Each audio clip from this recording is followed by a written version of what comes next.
Anggaran desa ini ditunggangi oleh berbagai kepentingan, malah BIMTEK itu tetap dilakukan di luar daerah.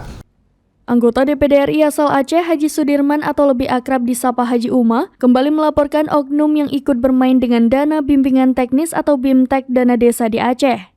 Haji Uma menyampaikan hal ini dalam rapat kerja Komite 4 DPD RI dengan Kementerian Keuangan Republik Indonesia yang dihadiri Menteri Keuangan atau Menko Sri Mulyani di kantor DPD RI Senayan, Jakarta pada Selasa 13 Juni 2023.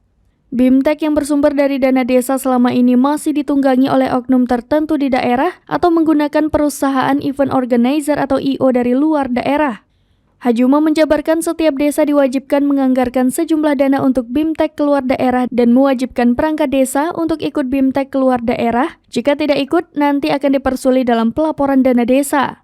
Selain itu, Haji Uma juga menyampaikan BIMTEK yang dilaksanakan selama ini tidak kolerasi dengan kebutuhan desa di daerah.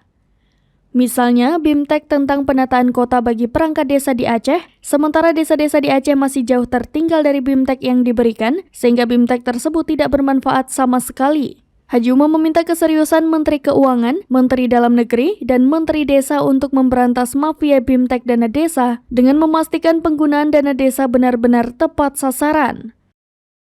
Pihak ketiga misalnya di Aceh, bukan di Medan, IO yang melaksanakan organizer ini, yang melaksanakan BIMTEK itu bukan di Aceh, tapi ada IO yang di luar. Ini mafia Aku Menteri.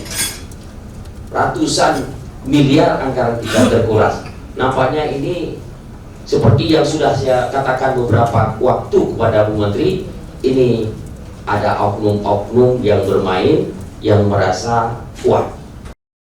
Menanggapi hal itu, Menteri Keuangan Sri Mulyani berjanji akan menindaklanjuti dan segera mengevaluasi ke lapangan nantinya, supaya dana desa itu benar-benar tepat sasaran dan dapat meningkatkan kesejahteraan masyarakat.